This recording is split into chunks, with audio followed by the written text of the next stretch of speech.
Assalamualaikum warahmatullahi wabarakatuh. Jumpa lagi dengan saya Maesan. Tapi kali ini saya tidak akan membacakan puisi atau kata-kata bijak. Saya mencoba membedah sebuah buku sejarah tentang Madinah Al-Munawwarah. Buku ini ditulis, penulisnya adalah Dr. Muhammad Ilyas Abdul Ghani dan diterjemahkan dalam bahasa Indonesia tahun 2004 bulan Mei oleh Anang Rizka Mashhadi. Buku ini saya mendapatkannya langsung dari Madinah ketika saya berziarah ke sana tahun 2009. Nabi Shallallahu Alaihi Wasallam telah hijrah ke Madinah dan menjadikannya sebagai medan dakwahnya, memberkahinya serta menjadikannya sebagai tanah suci kedua. Madinah adalah negeri di mana Nabi menghabiskan kurang lebih 10 tahun sisa hidupnya dan dimakamkan di sana, kota yang diriwayatkan tidak akan dimasuki oleh Dajjal. Oleh karenanya, Madinah senantiasa mempesona dan menarik perhatian.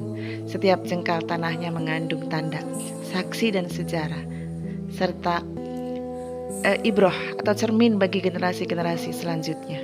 Madinah kaya dengan riwayat-riwayat sejarah yang otentik dan jelas dalam ayat-ayat Al-Quran, riwayat-riwayat peperangan, serta suri tauladan Nabi dan para pengikutnya.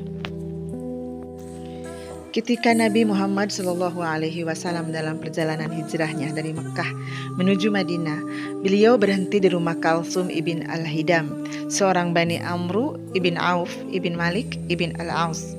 Nabi mengikatkan tali untanya di sana, kemudian membangun Masjid Quba, yaitu masjid pertama yang dibangun Nabi SAW dan para sahabatnya di wilayah Madinah Munawwarah. Rasulullah SAW bersabda, barang siapa telah bersuci atau berwudu di rumahnya, kemudian mendatangi Masjidil Quba, lalu sholat di dalamnya 2 rakaat, maka baginya sama dengan pahala umrah.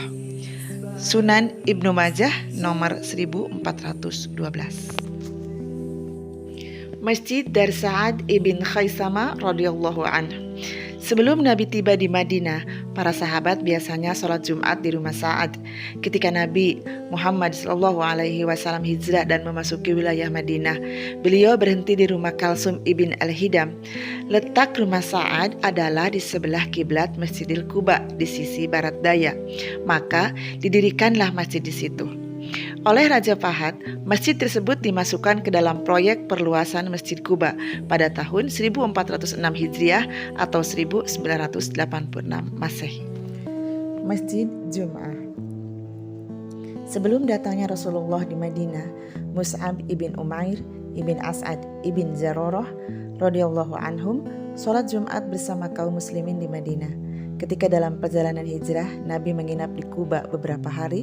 Kemudian pada hari Jumat, Nabi Shallallahu Alaihi Wasallam meneruskan perjalanan ke Madinah dan sholat Jumat pertama di Bani Salim.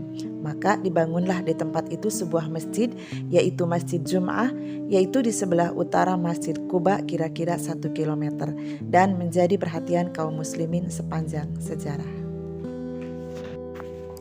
Selanjutnya adalah Masjid Itban bin Malik radhiyallahu anhu. Malik ibn Ijlan adalah seorang dari Bani Salim dan termasuk tokoh kaum Ansor. Anaknya Itban meminta Nabi Shallallahu Alaihi Wasallam untuk datang ke rumahnya dan sholat di dalamnya agar dijadikan musola. Insya Allah akan saya lakukan, kata Rasul.